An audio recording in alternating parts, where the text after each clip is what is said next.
ಸರ್ವರಿಗೂ ಶುಭ ಸಂಜೆ. ಕನ್ನಡಕ್ಕಾಗಿ ಒಂದು ಕ್ಷಣ. ಈ ದಿನದ ಒಗಟು ಅಂಧಕನ ಅನುಜನ.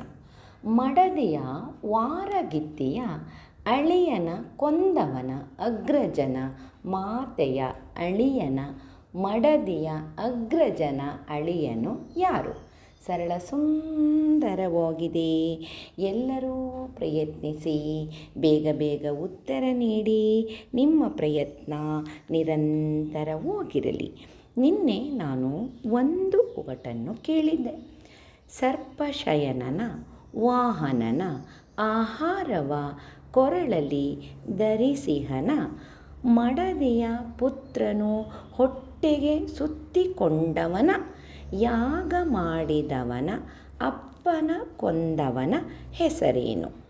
ಸರಳ ಸುಂದರವಾಗಿತ್ತು. ಸರ್ವರು ಸಮರ್ಪಕ ಉತ್ತರವನ್ನೇ ನೀಡಿದ್ದೀರಿ. ನಿಮ್ಮ ಪ್ರಯತ್ನ ನಿರಂತರವಾಗಿರಲಿ. ನಿನ್ನೆಯ ಒಗಟಿನ ಉತ್ತರ ಸರ್ಪಶಯನನು ಯಾರು? ಪರಮಾತ್ಮ ಶ್ರೀ ವಿಷ್ಣು. ಅವರ ವಾಹನ ಯಾವುದು? ಗರುಡ. ಗರುಡನ ಆಹಾರ ಯಾವುದು? ಸರ್ಪ. ಸರ್ಪವನ್ನು ಯಾರು ಕೊರಳಲ್ಲಿ ಧರಿಸಿರುತ್ತಾರೆ? ಶಿವ. ಶಿವನ ಮಡದಿಯು ಯಾರು? ಪಾರ್ವತಿ. ಪಾರ್ವತಿಯ ಪುತ್ರನು ಯಾರು? ಗಣಪತಿ. ಹೊಟ್ಟೆಗೆ ಸುತ್ತಿಕೊಂಡಿರುವುದು ಹಾವನ್ನು. ಇವರ ಬಗ್ಗೆ ಯಾಗ ಮಾಡಿದವರು ಯಾರು? ಜನಮೇಜಯ. ಜನಮೇಜಯನ ಅಪ್ಪನ ಹೆಸರೇನು? ಪರೀಕ್ಷಿತ.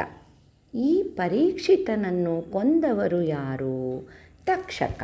ಹಾಗಾಗಿ ನಿನ್ನೆಯ ಒಗಟಿನ ಉತ್ತರ ತಕ್ಷಕ.